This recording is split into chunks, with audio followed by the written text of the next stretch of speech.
Hello, hello, hello. Welcome, welcome, welcome, everyone, to Sidebar Sessions.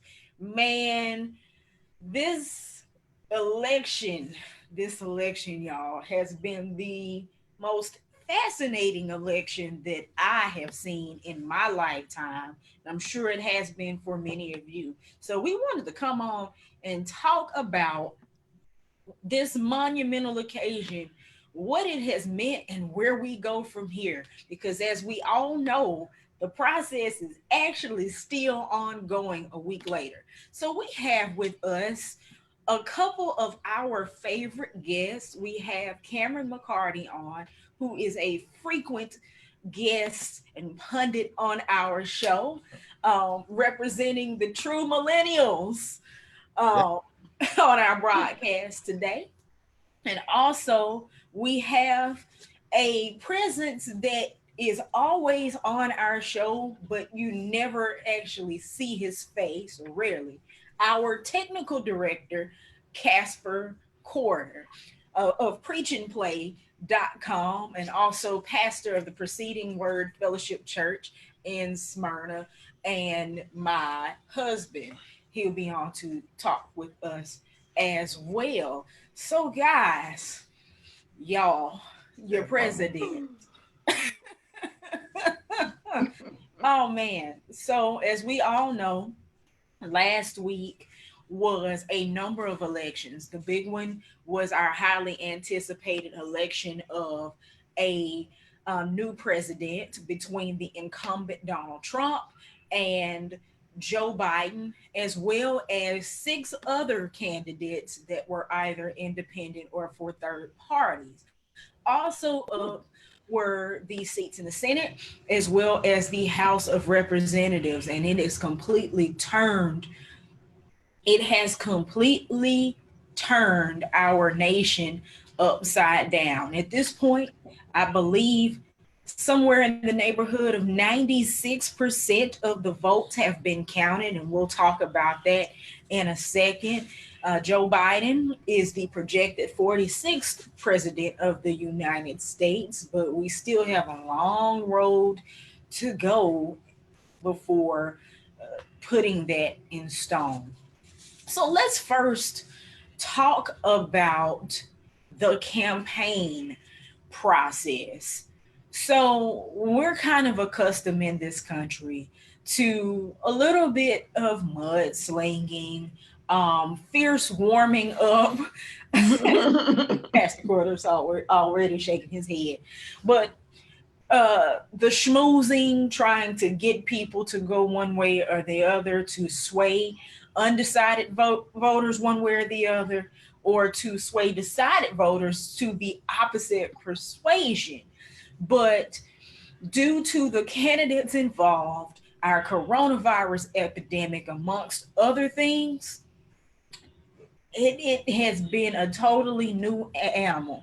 I want to start with Casper, since you were already shaking your head.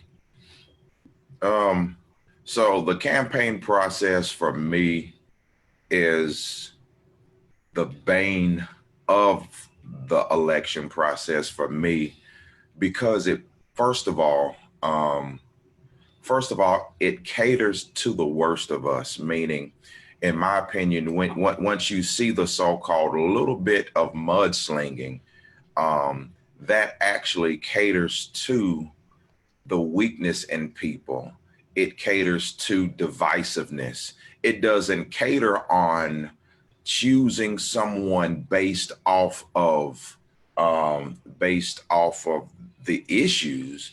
It literally caters to people voting based off bias and division, which, in my opinion, does not position the best candidate when it's based off of, I was in some city, and well, I was in Atlanta, and I was literally in Atlanta when things were going off, and the TV was like, John Ossoff, he is taking money from the Russians or something. It was something crazy. And it's just like, it frustrates me that that's the campaign process, right? I think it's fair and good to campaign to say, hey, Cameron McCarty is not qualified because of this issue. Come on. But man, look, your liberal views, Cameron, makes you right. That's fair. But when you're talking about some things just way left field and just slinging mud that's outside of issues, what it does, and I'll shut up. To me, what it does is it caters to people who, let's take this election for instance. What if I'm a pocketbook voter? Pocketbook voter to vote for someone that is going to bring more money in your pocket is less important than we're almost at civil war in a sense. There's chaos, money. There's not going to be an economy if people are dead. There's not going to be an economy if people are killing each other, right?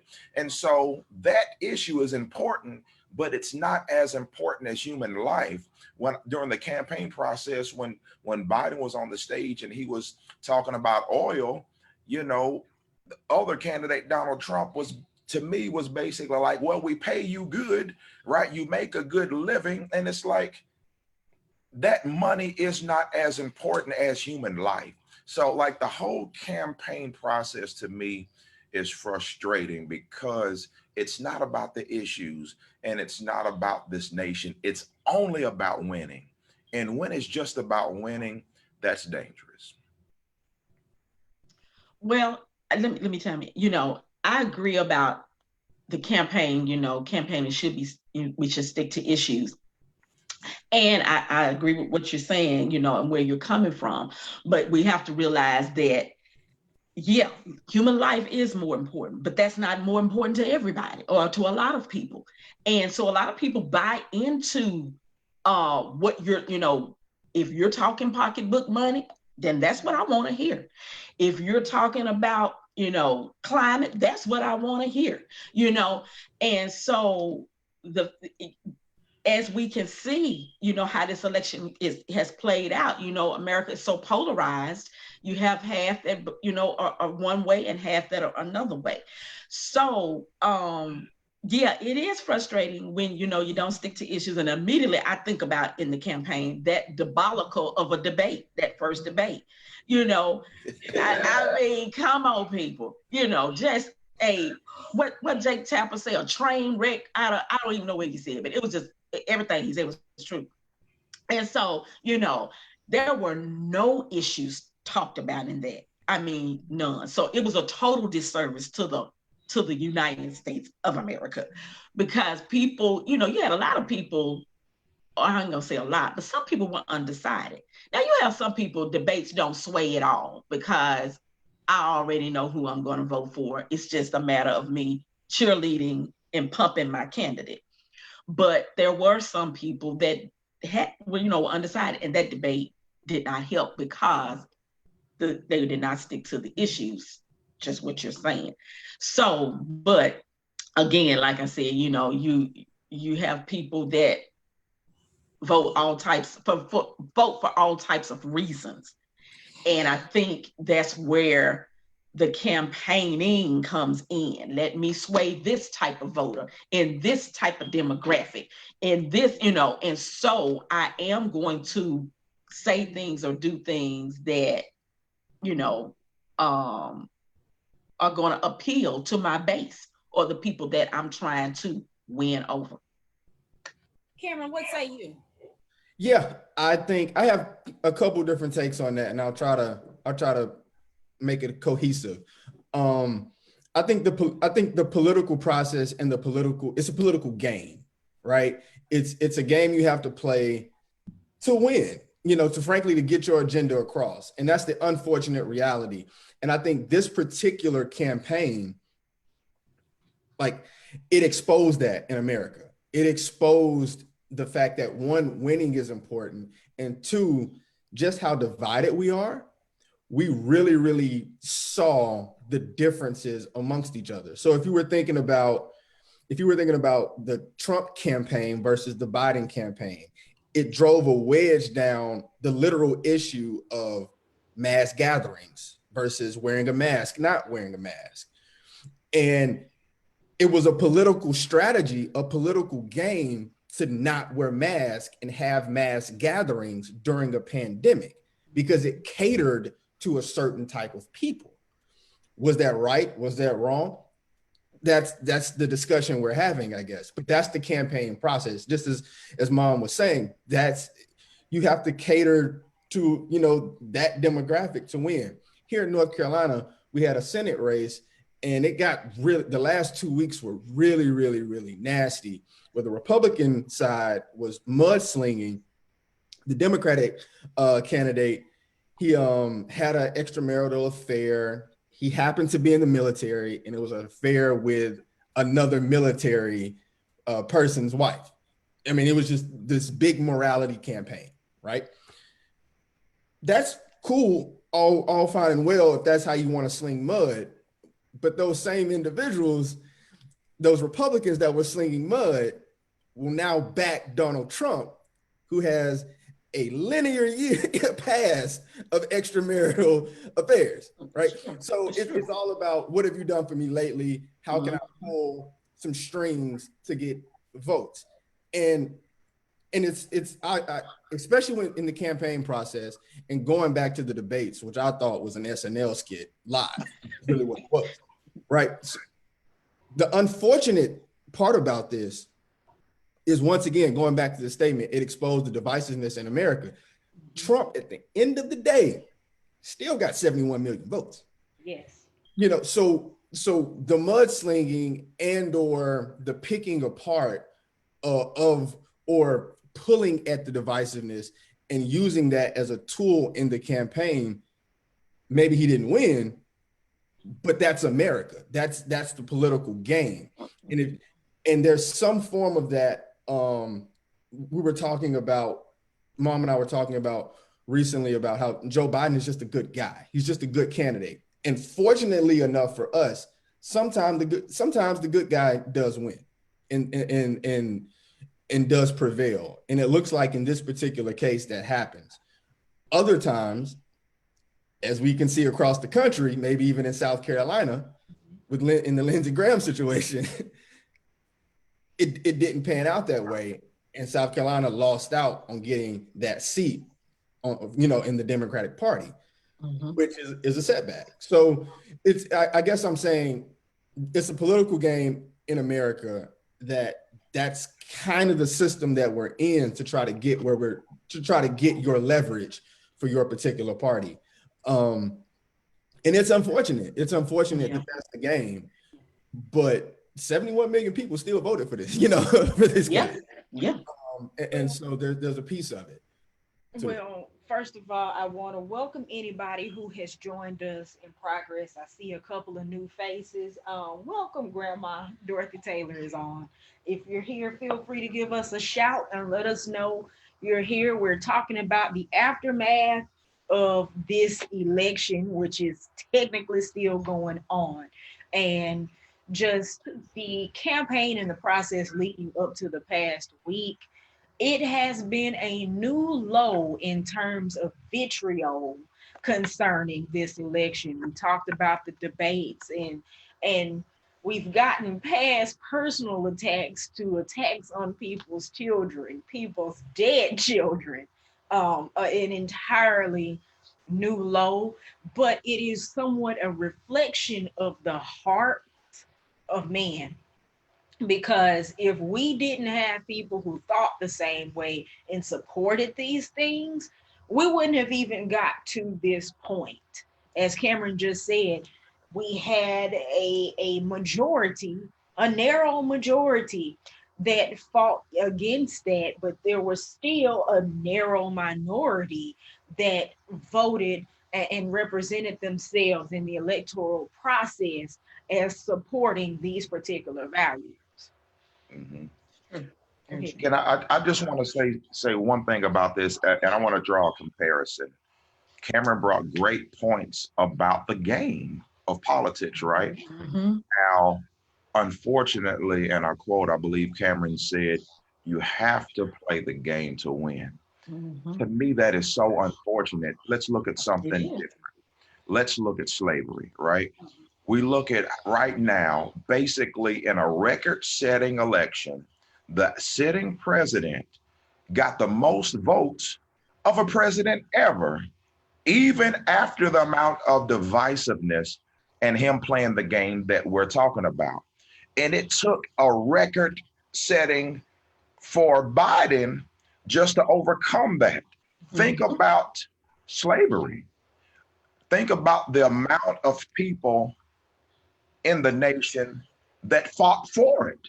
Think about how wrong that was. That's so true.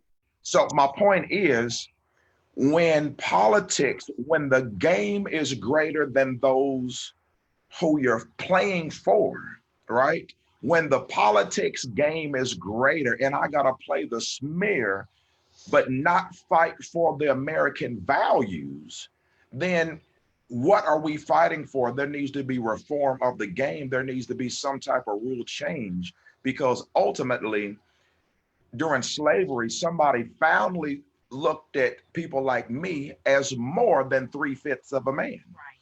Someone finally looked at people like me as a full human being. And right now, to market to a demographic that doesn't believe in wearing masks, what that does is that keeps the spread of this thing. It continues to hinder and kill people. That says all lives don't matter.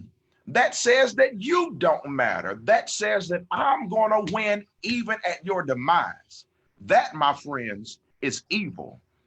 And that, my friends, for a Republican president, it's not even conservative. You're not conserving, and you call yourself pro-life? No.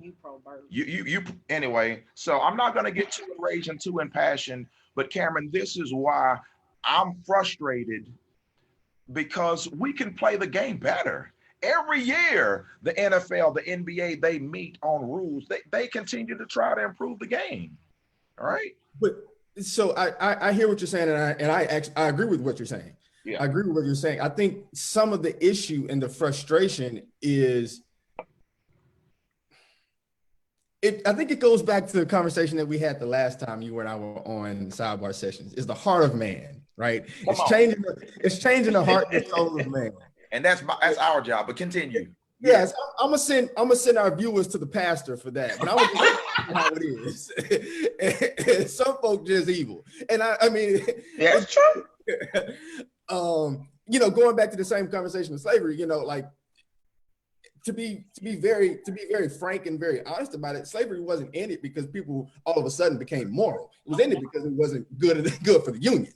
It was like, so let's be very So it wasn't like the heart and soul of man changed. It was right. Money once again.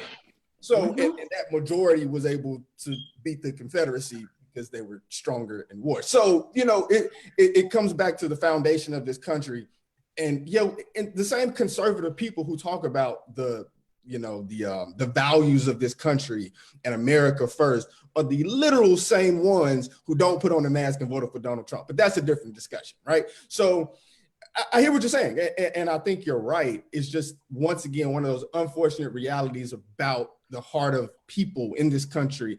And we saw it play out. We saw 71 million people play out.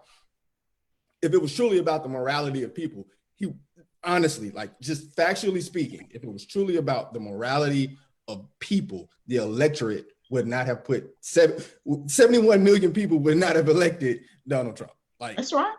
So there's some, unfortunately, I'm just going to say it on sidebar session. There's some evil in some people's hearts. It just is. It's real. Yeah. It's real.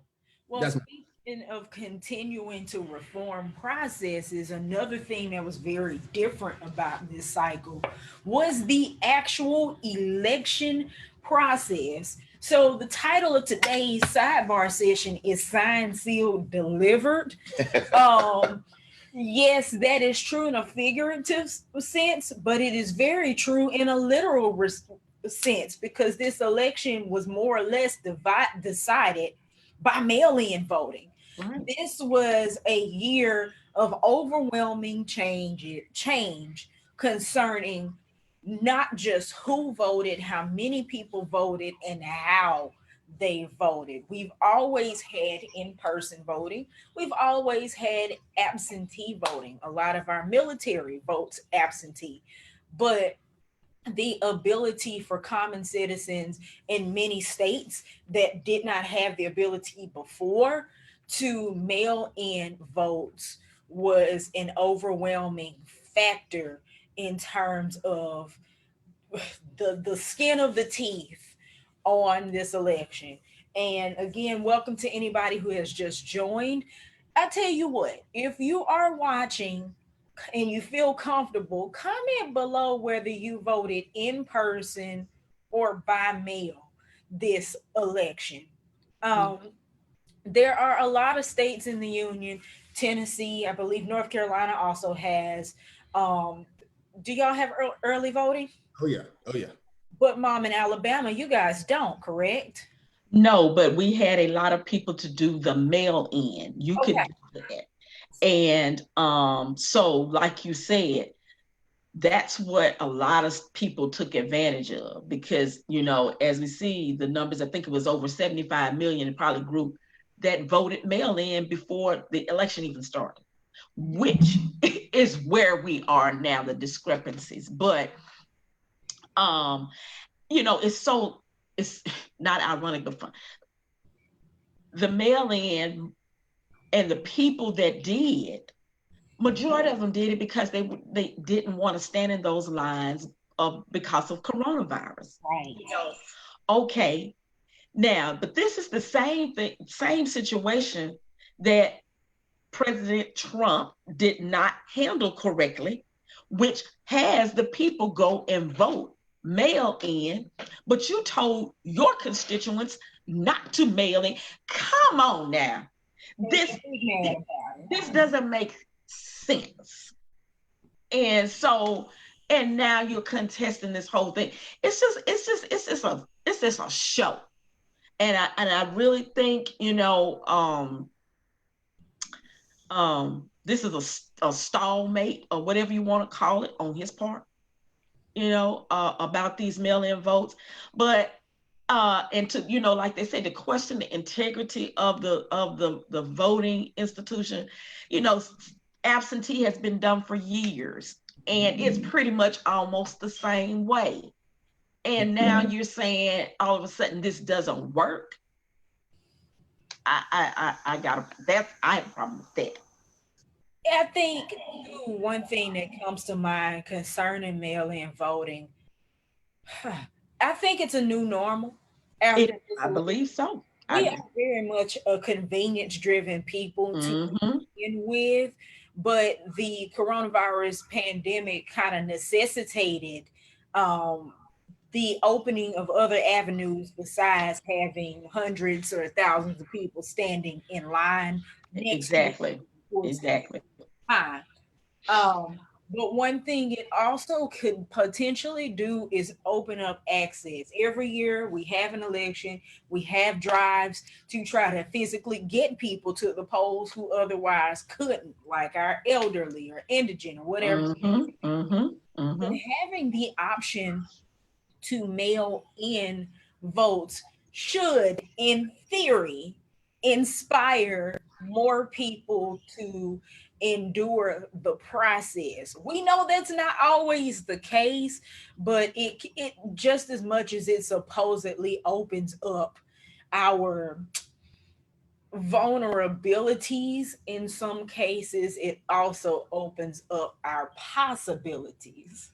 Hey, think about this, everyone. Cameron, you remember Shaquille O'Neal, how, man, just overpowering he was, right? But he had a weakness. He couldn't shoot free throws. And so to late in the game, they came up with this strategy called Hacker Shack. They would literally take away his advantage by catering to the disadvantage, right? And so they would foul him, take him to the free throw, expecting that he would miss. If everyone can see that, in one sense, the Republicans knew that mail-in votes was kind of a great advantage to the Democrats. Mhm. So they wanted a hack and shack. They wanted to stop, you know, that from succeeding. That's exactly why there's the discrediting of that. The discrediting started months ago. I mean, Yeah, this has been a absolutely. thing all year almost. Yeah. Like since like March, April, they've been talking about the mail-in vote, It's true. the voting process. This was a setup. A setup. Not That's just the another word. but this was a whole. What we're going through right now was complete setup, and it started earlier on in the year. They started talking about the voting process, and he was talking about ballots in the Hudson River 3-4 months ago. So this isn't anything new. So they knew this was coming. They were trying to set it up. They were trying to put some fixes on with the Postmaster General. The fix was in, it just didn't work. Or we hope it didn't work. And but I will say this. One, mail-in ballots, absentee, all of that. I 100% agree with it. Early vote, North Carolina does it. They do, all of the early and absentee mail-in things. I personally, just so other people in the comments, so you feel comfortable, I personally went to the polls to vote. The day of the election, and my actual reasoning it's a double reasoning. But one, I have the access, right? I was off work. Fortunately, I work for a company that made voting day a company holiday. Kudos to them, right? That's not a normal thing. Two, I have transportation. I had the time. So I felt like, to pay homage and respect to the process, just a couple people in this country who died for this. So I'll go stand in line a couple hours if I have to, if I have the time and if I can. That's one way I looked at it. I also looked at it in the sense that I knew the fix was in. And so I just wanted to be in on that day.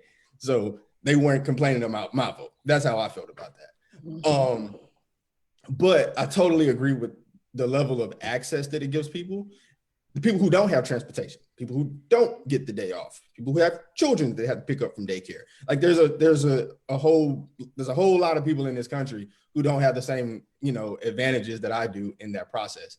And I think that mail-in ballots and those people specifically, by and large, probably aren't voting on the right side of the ticket. Just saying.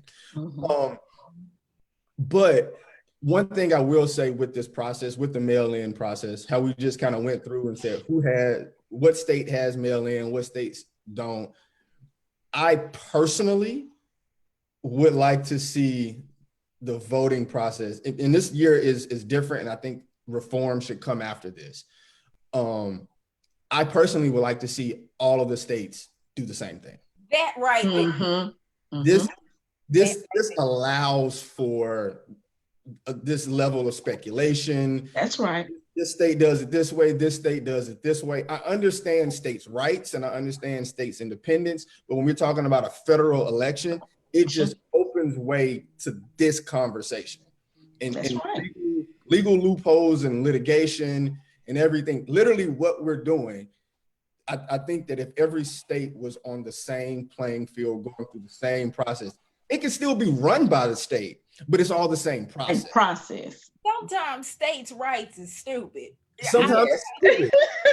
Especially when you're dealing with a federal election. Exactly. This is a national election. Yeah. There's no reason we should have been waiting on some states to count this and some states to count that, because everybody's election commission does this differently. And then I think Georgia's the one that has a rule that if the margin is a certain amount, you've got to recount. So they get a hand recount almost 5 million ballots. It's like less than 1% or something like that. The problem ain't recount, but we're talking about fraud, and then you want to put it in people's hands. I think this process really needs a revamp, like a holistic look. One, I'm not saying we shouldn't do mail-in, or I'm not saying get one way or the other. I love the access and I love the ability. I just think it needs to be looked at holistically and really like made, across the board. I agree. I agree. Well, speaking of processes being revised, one thing that kind of concerns me, and I think I see a legal eagle on our call, but if you know the rules, chime in. The Electoral College. So, yes, we just had a popular vote that we named the 46th president elect of the United States. But the electoral college still has to vote in December. You have a consortium of electors that are supposed to reflect and represent the interest of the people as they have been selected by their states.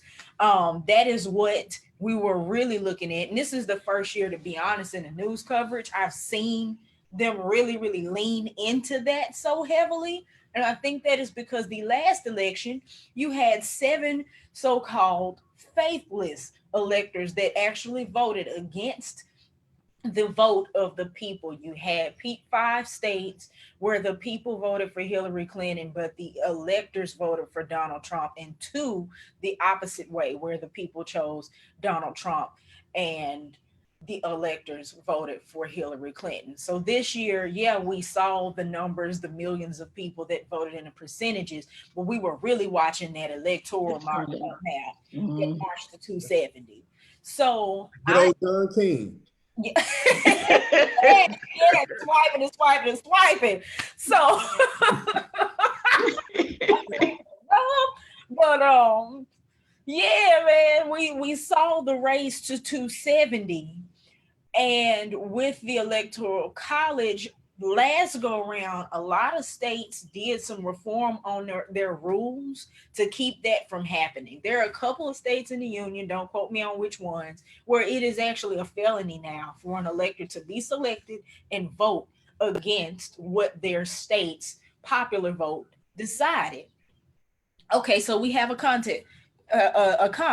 After the votes are actually ever certified by the states, did you watch Van Jones' commentary on the attempt to not concede and stop the vote counting may be an attempt to invoke another electoral process beyond popular vote and electoral college? We were just talking about that before we got on the call.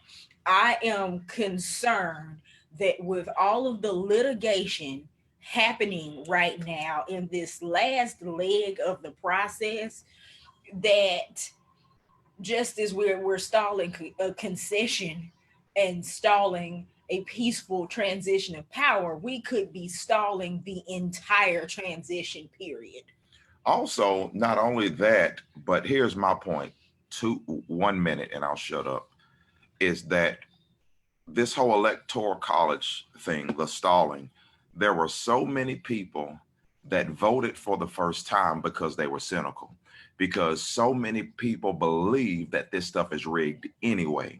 So many people don't believe that their vote matters. If this thing goes sideways, there's going to be so many people that have a reason to say, see there, I told you my vote didn't matter. I know people that didn't vote because they tell me their vote doesn't matter. I know people that did vote for the first time, and if their voice gets taken away from them, it's going to feed the cynicism of America.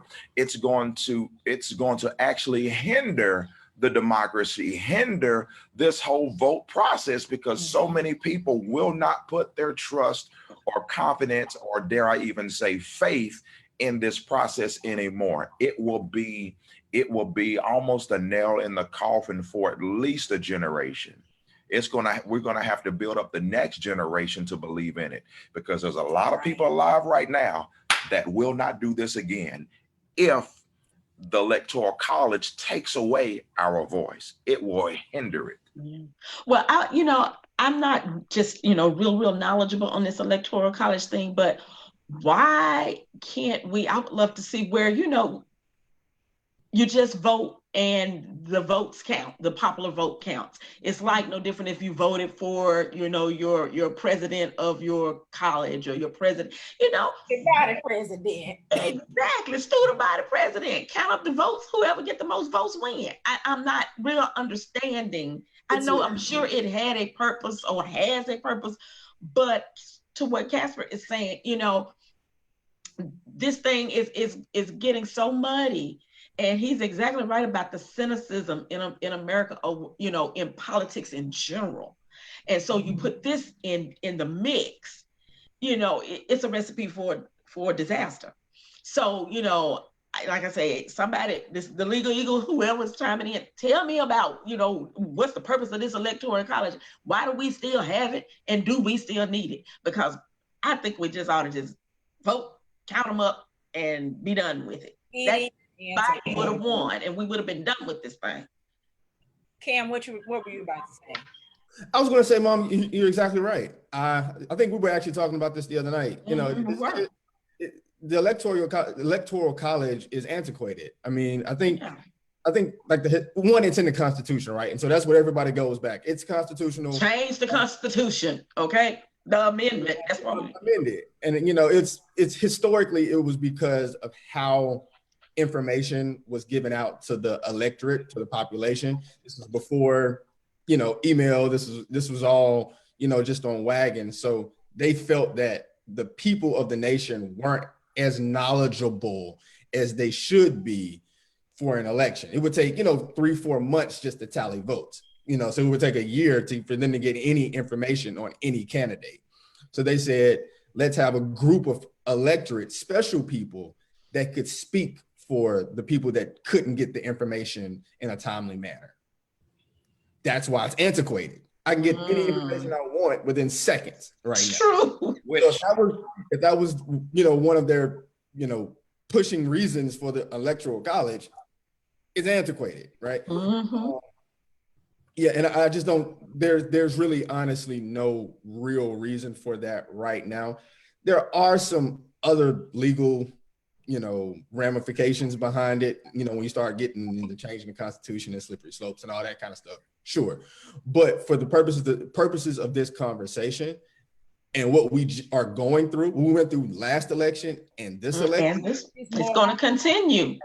Something has to be done moving forward. The country is changing, and even in thinking about, and I'll be really quick with this, even in thinking about the historical reason behind it. What just happened in, let's say, the last 30 years from 1990 up until now has completely changed the way our world works.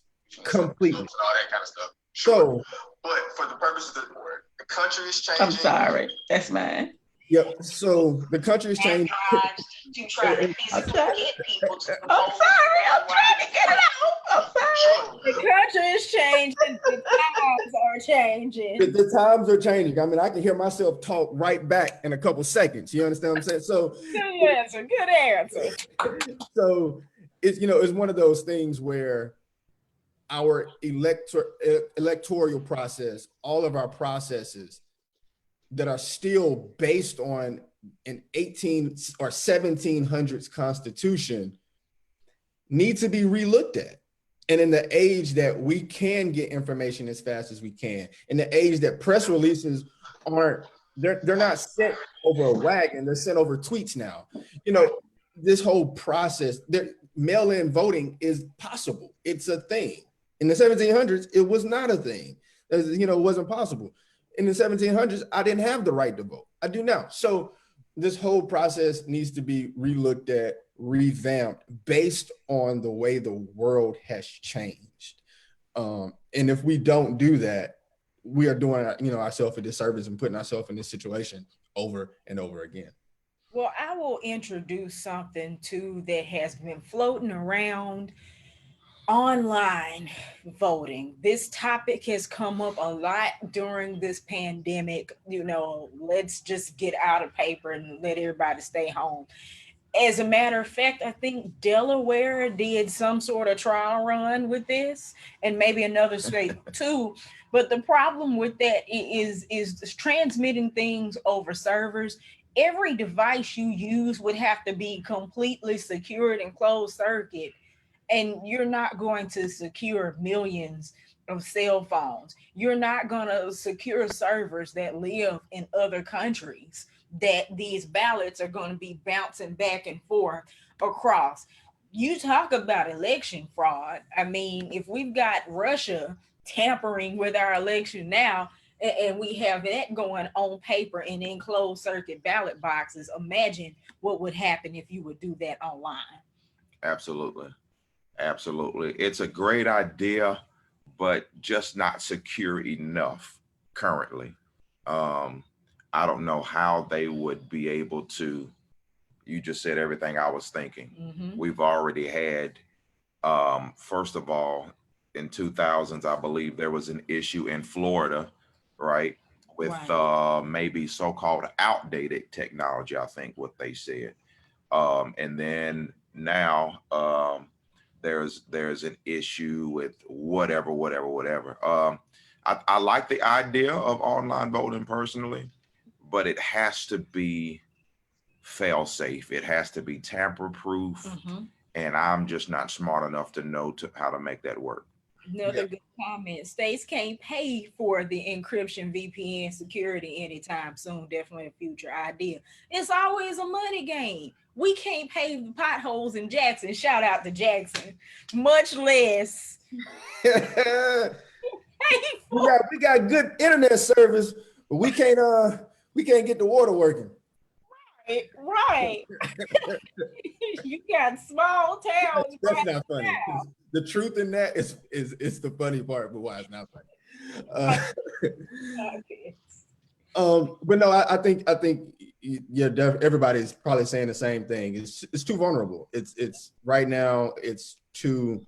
Um, it's too open to any type of attack, cyber attack, all of that. However, I do think, like she said, it's a future idea. Mm-hmm. Um, 10x years from now, um, it's a thing. It could be a process. The way our technology has changed, and Yes. and moved so fast. Honestly, at this point in life, anything is possible. To be quite honest.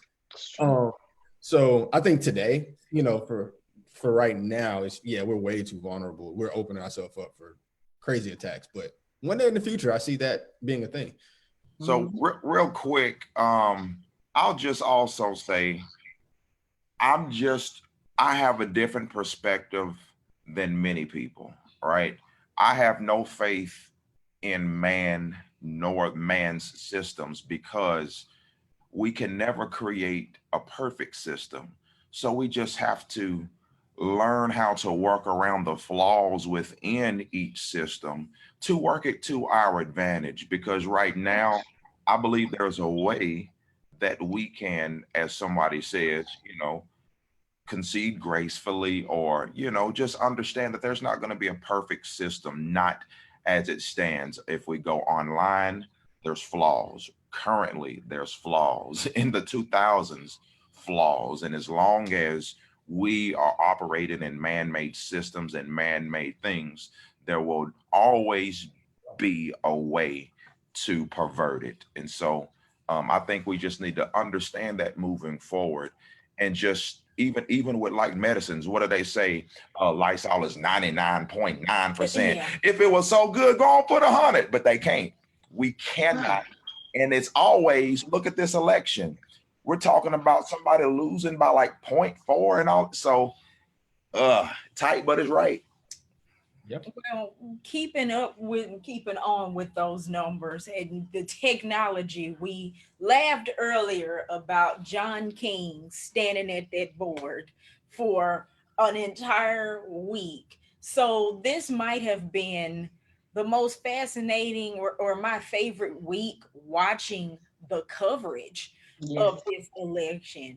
And my hats off and my applause go to all the anchors on all of the channels who had to sit there for days on end and talk intelligently to what was happening and the numbers without, frying themselves while doing it, and remaining somewhat objective. We won't speak for some people, but it was amazing watching the process unfold. And I want you guys in the comments to tell us what your feelings were about seeing the election through and waiting it out. Um, I'll start with you, Mom.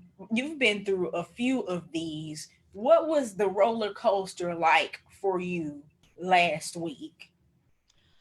By far, this was the most dramatic election that we've ever had and that I've ever experienced.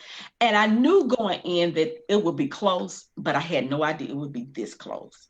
And we had 4 or 5 states that were literally, like Casper said, 0.2, 0.3, 0.4%. And and just to look at the percentages and realize that the country was so polarized, just split down the middle. So but again, like you said, to reiterate, just watching those anchors and watching, you said Don King, right? This is Don King. Only in America. Only in America. Don King is the promoter with all the hair. Y'all wrong on this. Okay. Mark Blitzer. No, is it not Mark? No, Mark Blitzer. That's wrong too. Whoa. Mark Blitzer. Anderson, Don, and Chris, and George Stephanopoulos. Hashtag seeing it. I'm laughing to myself. Facebook, this mess is real, okay? This is live. This is me. Okay. Anyway, back to compose myself. Oh, goodness. This is fun. But anyway, the anchors and the people that were running those numbers, it was great. It was great. It was fascinating. I'm like you. I was glued every night. And every night I would go to bed and say, okay, maybe tomorrow. Then you get up the next day and it was the same. And we were stuck. And so it's like, oh my goodness, will we ever, declare a winner here? And then when what was that, Saturday that they projected? I was like, woo! It felt like, you could breathe, like a lot of people saying, you could breathe again. It felt relief. So now this one, like I said, is like no other. It has been like none other. Cam, what you thinking over there? No, it was a week. It was a week, honestly.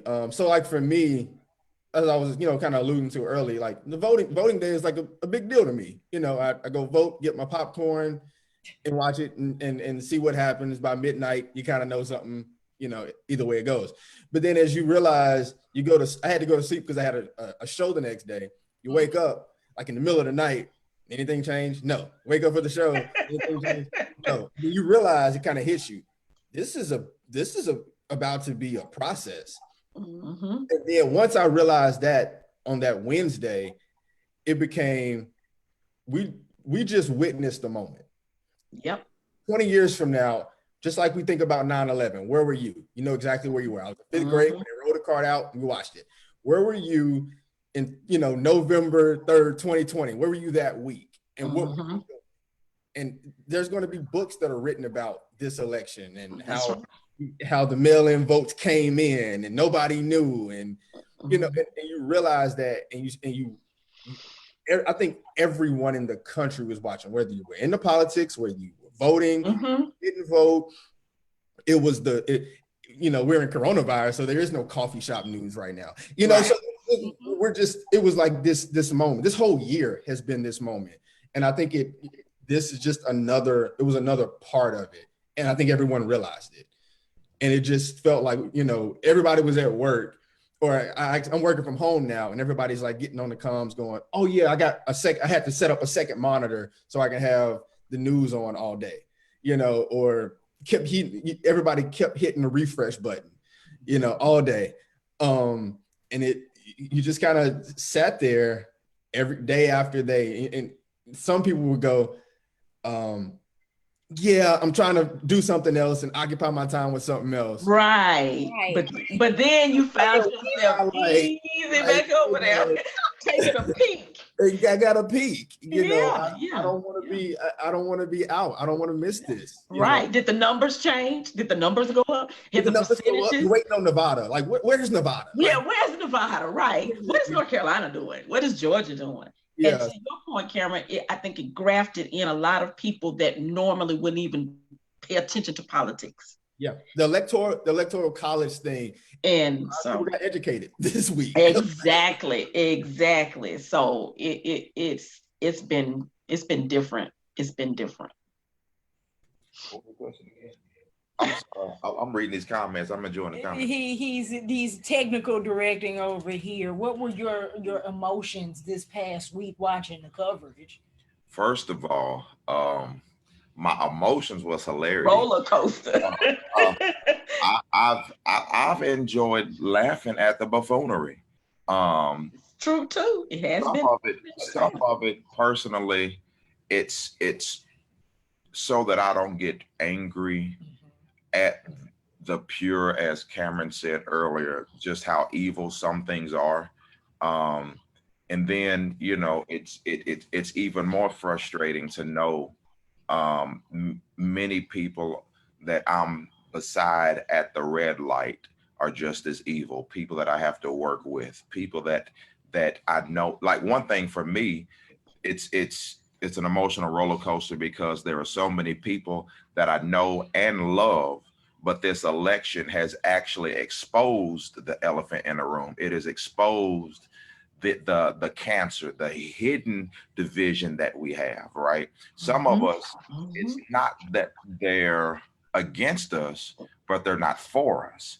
And it's really exposed the differences as what's important to us, right? What's important to you, what's not important to me. And it's exposing just how divided we are as a nation on basic human decency, basic human rights, right? Some people are making this election about policy. Policy ain't even on the table. People are trying to breathe. People are trying to be Black in America. There are people who are trying to get gay rights. People who are trying to, there are all these different things as Americans that's beyond policy, right? There are certain rights because of the Constitution, right, that they should have. And some of it, it's not even about policy. And so my emotions have been all over the place.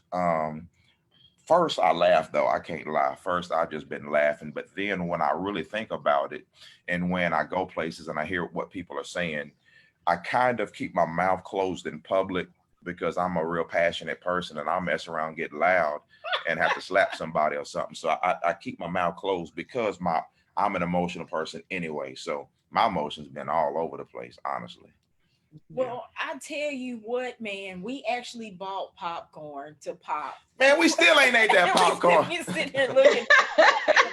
Yeah. But man, it has been fascinating being able to turn on the television and see it unfold like a great drama. I cannot wait for the 3-hour film starring Meryl Streep and Tom Hanks and whoever else is on the bill to come out about this last week. One thing that I want to mention that made my heart really, really proud is that I turned on the TV, and this is throughout the entire process, the weeks and months leading up.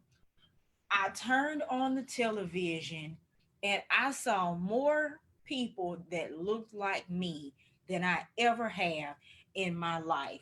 I saw the Joy Reids. I saw Abby Phillips, who I absolutely adore. I saw anchor after anchor after anchor. I saw, our stalwarts, Van Jones, Lester Holt, all those folks as well.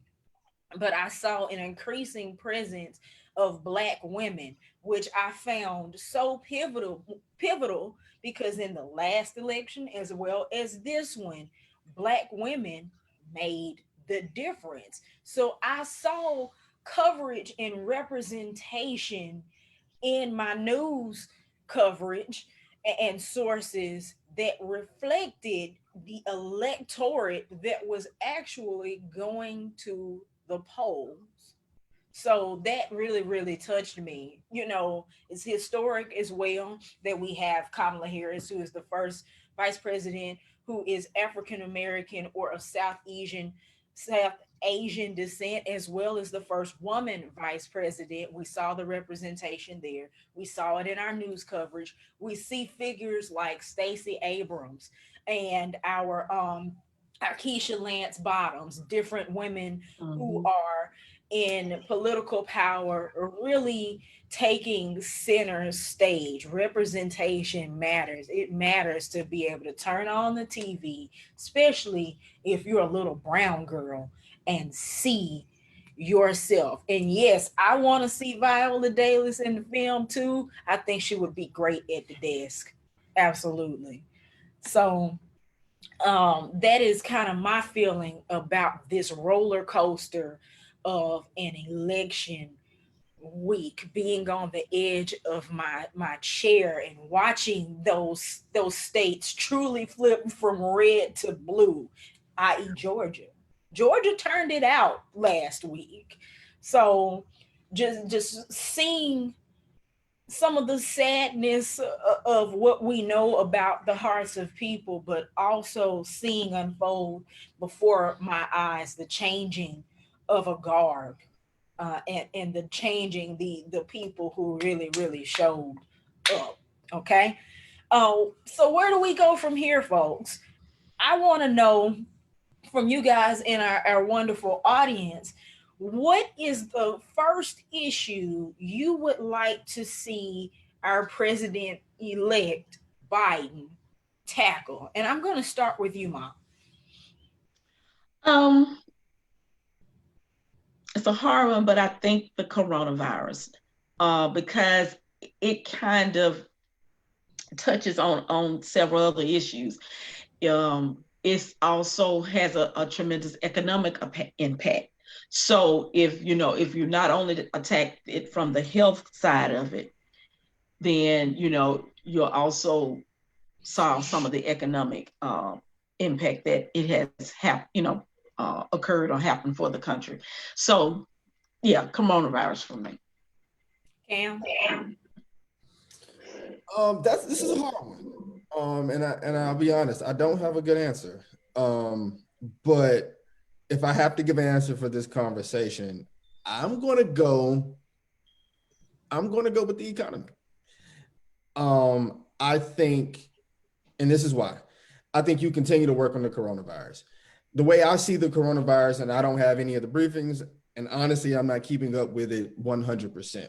But just from my perspective, I think the coronavirus is an ongoing thing. It's an ongoing fight. And you find the vaccine or where the remedy or therapeutics, and you keep going down that path. You work with the doctors, figure out a way to mitigate the transmissions and all of that. I think we're going to be doing that for the next 5 years. I think that is a real part of that is a part of our society. Like, it's embedded right now. And I think that is an important thing.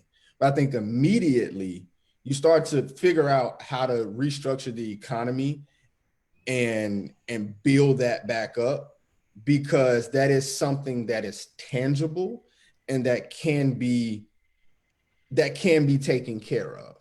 I think the coronavirus thing it's a moving target. I mean, if you put all of your energy into it, you could still be at the same place in 6 months, depending on what factors you take care of. So I think, tangibly speaking, you tackle the economy while still doing the same things that we're doing for the coronavirus. And honestly, it might even be going back to a quarantine. I know we don't want that, but you still have to make decisions on the coronavirus. But I think as far as what do you tackle and say, this is what I'm going to tangibly go after, I would say it's the economy and all the accoutrements that go along with it, whether that be trying to bring jobs back or a stimulus package or whatever the case may be. I think that's what you kind of put your name behind in January. And I don't know. Maybe that's not the right answer, but maybe it'll get some comments. I agree with Cameron. I agree with Amara. Hello, Amara, Nicole, Amara. Sorry, I agree with Jeff Taylor. God bless you, Unc.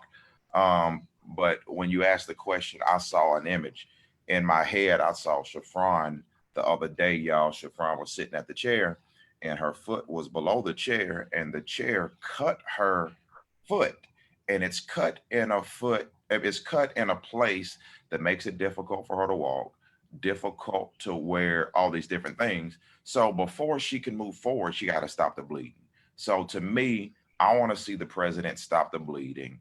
You have to address our racial wounds, right? You got to address our COVID wounds. You got to address our economy wounds, because it's like a domino or a snowball. If you address COVID, the economy's in there. It'll help fix the economy. Everybody can come out, we can get back going.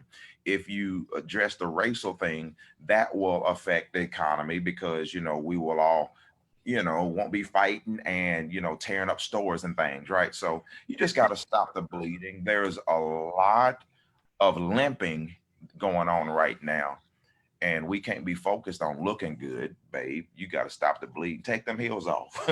Put some flats on temporarily. You can wear your heels. He was talking about quarantine again.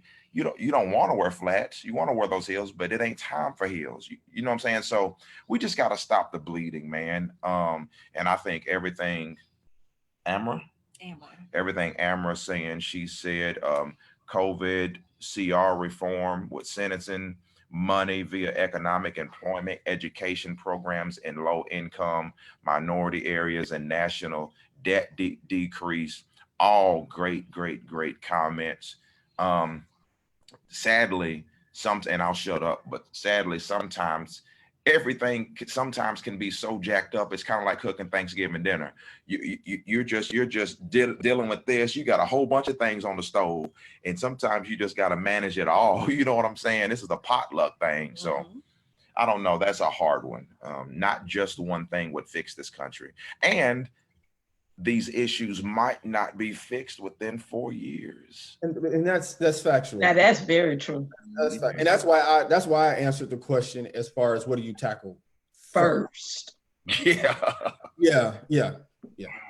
Well, I think in terms of first orders, I would say making the COVID situation a little better managed. Part of what people fault Donald Trump for is mismanaging the coronavirus, or being slow to act, and us being kind of in this place right now. And then the whole states' rights situation. But anyway, getting it to a place, it may be a while before we can flatten the curve universally, but getting us out of this place right now where our death toll is continuing to rise, getting us out of this place where we are on the verge of another quarantine, at least some forward progress, because I kind of think COVID itself is here to stay. Generally, once diseases introduce themselves into a population, they never actually leave. You can still get measles, mumps, rubella, polio, all of these dead diseases. You can still get them. We just happen to have vaccines for it. That's true. People in developed countries don't get them as often. But I think we are stuck with corona. We just have to figure out a different way to live with it. But you mentioned something about a potluck. This is where all of us come in. We tend to be so tunnel vision on issues.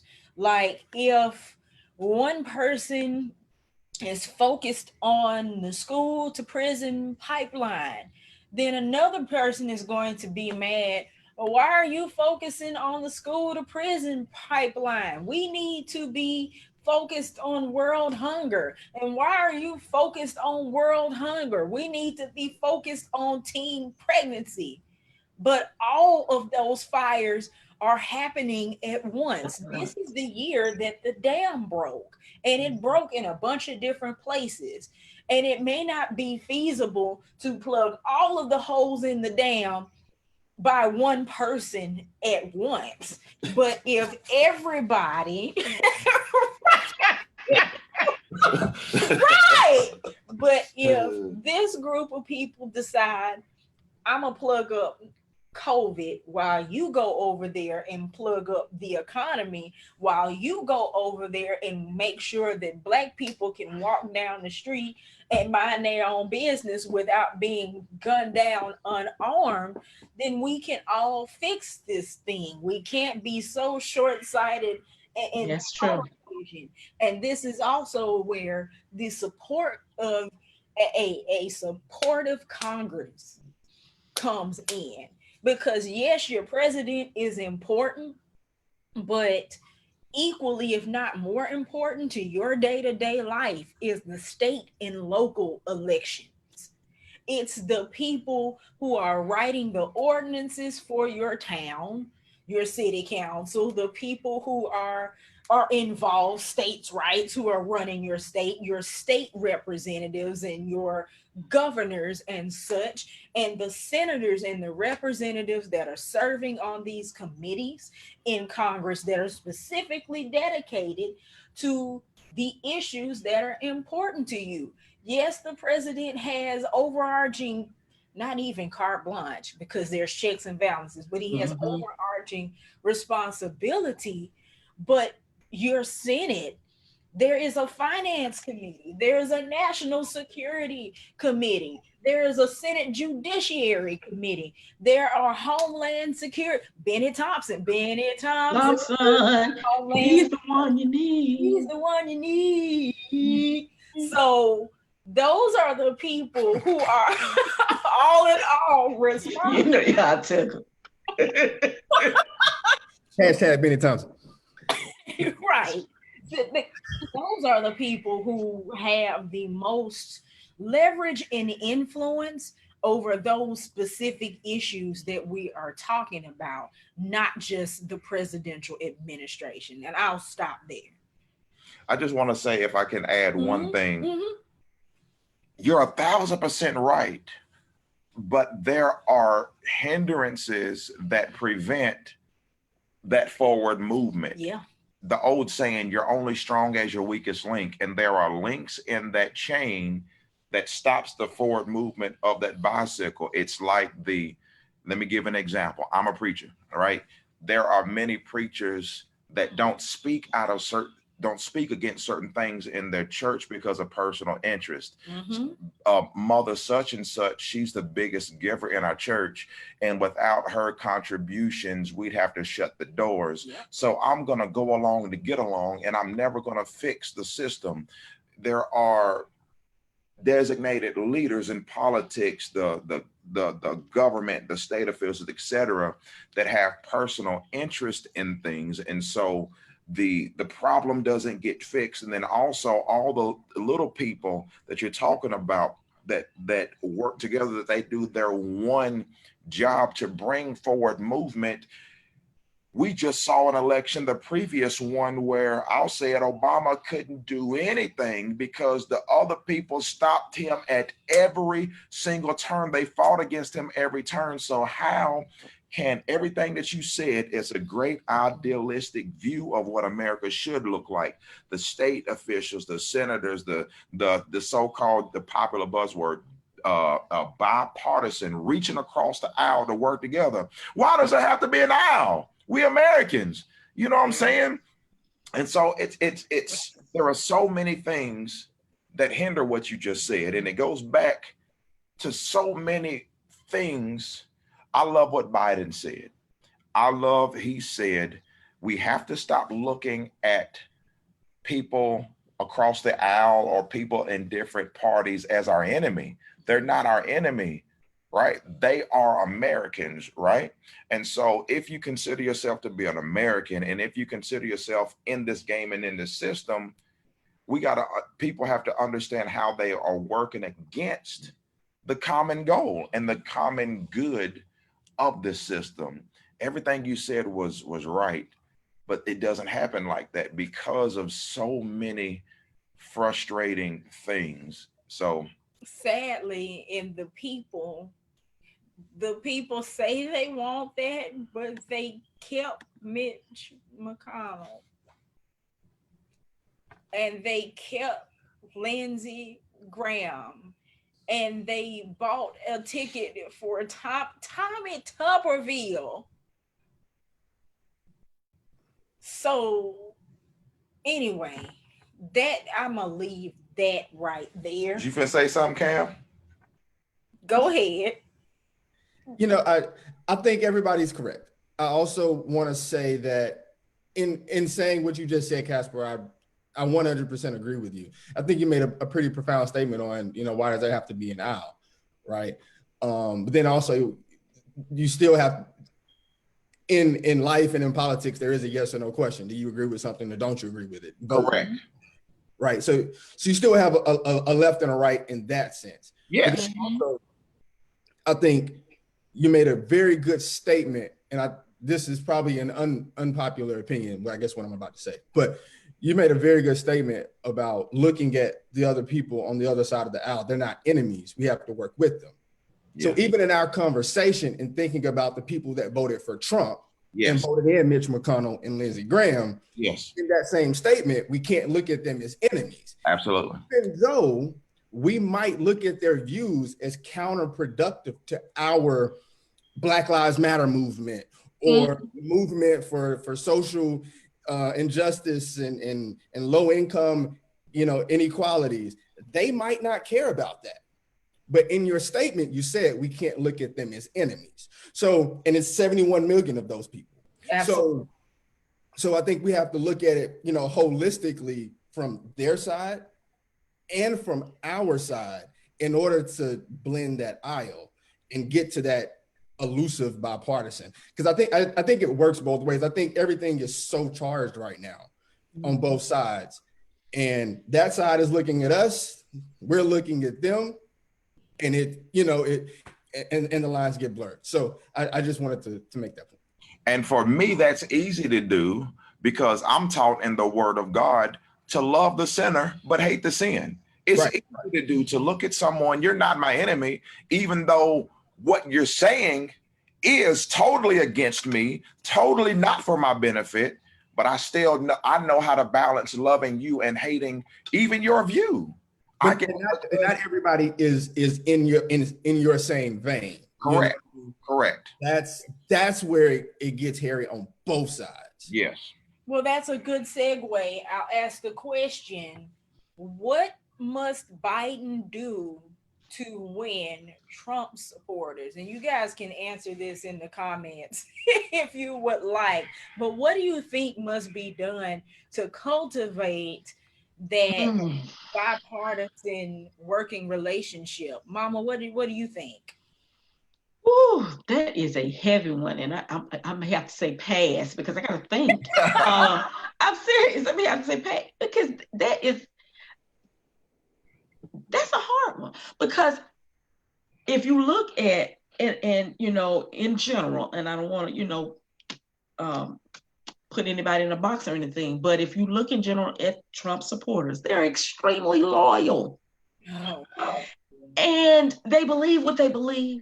They follow, and so what can he do? First of all, he's gonna have, as your dad said, a hard road to hoe, okay? But I guess he has to look at the issues that they really gravitated toward. If that was the economy, then look at that and see where he can make some inroads there. If that was the major issue that they, I'm just throwing that out, were concerned about. But honestly, don't know. I really, that's a loaded question. I really have to pass on that one. Well, I will say, my first thought was the economy, just because Trump supporters, we were looking at the numbers before this call, um, and amongst voters, we saw a sharp decrease in support from white male college graduates. We saw an increase in Democratic support in white female college graduates. We saw an increase in Democratic support from Black people, but you saw the most strong support for Donald Trump from white males who are not college educated. And then there's a big conversation about Latino voters and how there is a sect that voted Democrat, but there is a strong contingent, particularly in South Florida, that voted Republican. And the theory behind that has to do with socialism and a strong rebuke of what is perceived as socialist. So that's another economic policy. So appealing to those pocketbook voters would be a start there. But I would opine that we focus less on appealing to the Trumpsters and focus more into engaging the more progressive folks, um, and engaging people who are have been otherwise silent in the political process. You're not going to win some people, especially the people who overtly voted on conservatism and covertly voted on bigotry and prejudice and all of that. I don't think he's going to be able to get those folks, because that's a hard issue. That's a value and a character thing.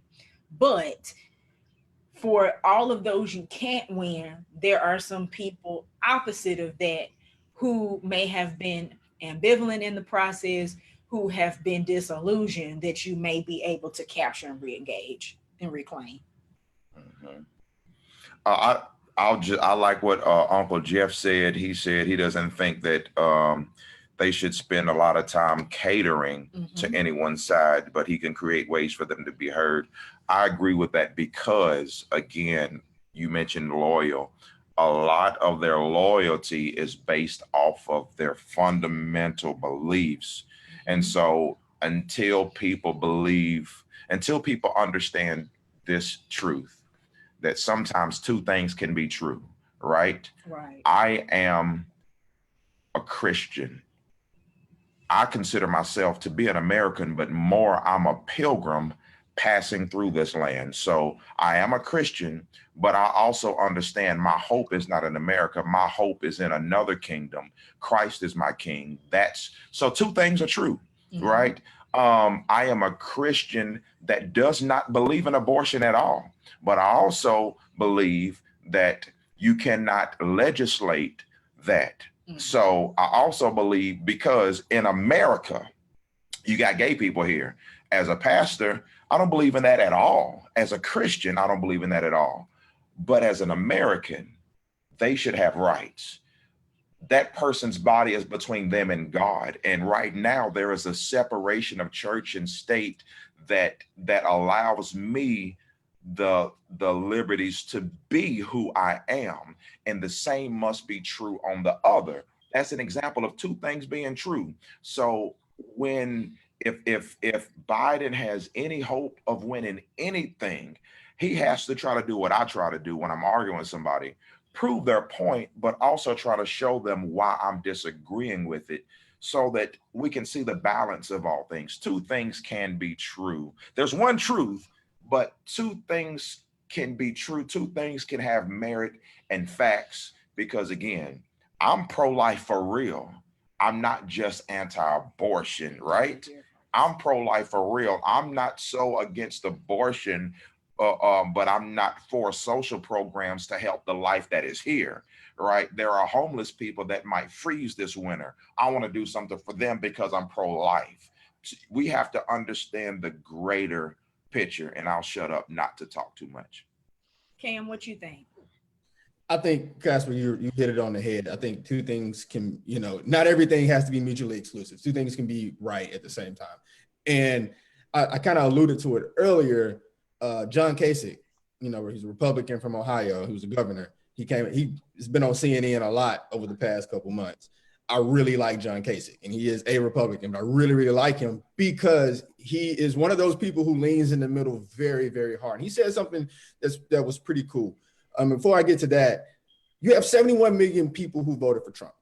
Right. And I don't think that Biden should, as Uncle Jeff said, Biden shouldn't try to win them over. It's not like this game, how do I win them? It's, I have to govern this country and I have to govern for everyone. How do I do what is best for this country? I don't care who you voted for. I really don't care about your political beliefs. I have to do what is best for this country, period, what I feel is best. But John Kasich made a point of, when it comes to those 71 million people who voted for Trump, Joe Biden now has the responsibility, if he becomes the president, he has a responsibility to listen to them. Their voice was in their vote. That's right. Whether it was against social, whatever it was, he now has the responsibility not to win them over so that they can see that he's right, but to do what is best for them in their situation. A lot of those people were dairy farmers or people up in the Rust Belt who are dealing with issues that are big to them. And it honestly, it might not be social injustice. It might be the fact that they lost their job and they don't know how they're going to feed their family because the oil field was going away or whatever the case is. You have to figure out, and that's why they voted for Trump. That's really why they voted for Trump. And you have to now figure out how to help them and do what's best for them, because that's now your job. And so I don't know if it's a winning over, but I think it's now his responsibility to figure out what they were trying to say, whatever that is, what they were trying to say, and address that the best way that he can. I don't think it's a win over type deal. I think it's just govern, and listen to everyone equally, because you're the president of these United States. That's right. Absolutely. And in the comments, we need to pray that we all can see right from wrong. So for those of us who are believers, prayer is not a last resort. It's our first line of defense. We all need to continue to pray for the nation, pray for our leadership, no matter who you voted for. That's right. Most of all, pray for divine wisdom. Pray for divine wisdom. Solomon had this issue where there were two, I believe they were prostitutes, right? There were two prostitutes. Both of them had babies, but one of the babies died. And so one of the prostitutes stole the other woman's baby while the baby was asleep, right? And so they brought him before the president, so to speak, to judge the situation. And so his divine wisdom, he took a sword, he said, divide the baby in half and give half to both. And then the true mother of the child cried out, no, just give the baby to her. And the woman that stole the baby said, no, cut it in half so that it be neither mine nor hers. And that divine wisdom said, that woman, give the baby to that woman, because no mother would say cut the baby in half. That divine wisdom, understanding the two situations and trying to, divine wisdom, pray, please, saints. Yes. Well, with that being said, we'll go to our anchor verse, Micah 6:8. He has told you, oh man, what is good.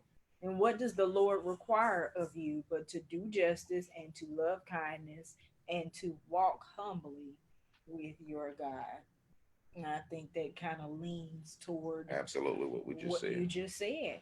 Absolutely. So, you guys, this has been a really, really fun sidebar session. I'm always excited to have these two guests, yes, Casper, with us, and I'm excited for you all and your comments and your insight that you offered throughout the course of this discussion. You have been an awesome audience and you really, really made this sidebar session enjoyable and fruitful for us.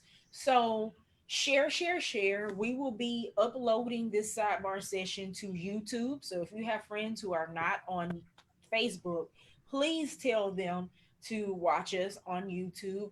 Please like, comment, and subscribe to our YouTube Yes, channel. please. As a reminder, we are live premiering to YouTube every other week, and we are live the third Thursday of each month, God willing, and the creek don't rise. Right. So that is our schedule, and we look forward to growing with you. Do subscribe to the Sweet Tea Gems Facebook page for updates about our upcoming sidebar sessions, as well as Instagram. You can subscribe to us there for our gems and jewels over the course of the week. So, our next sidebar session will be 2 weeks from now, correct, Mom?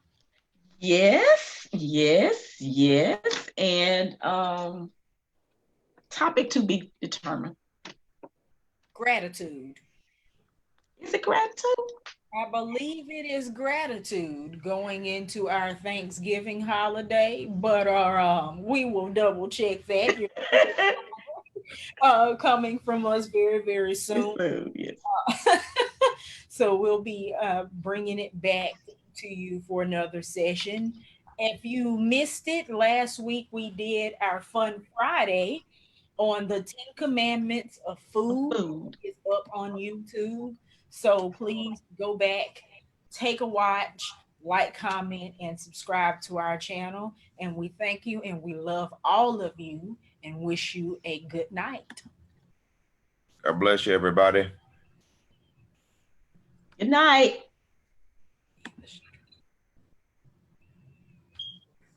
Hang on, y'all. I can't hit the end button. God bless y'all. Love y'all.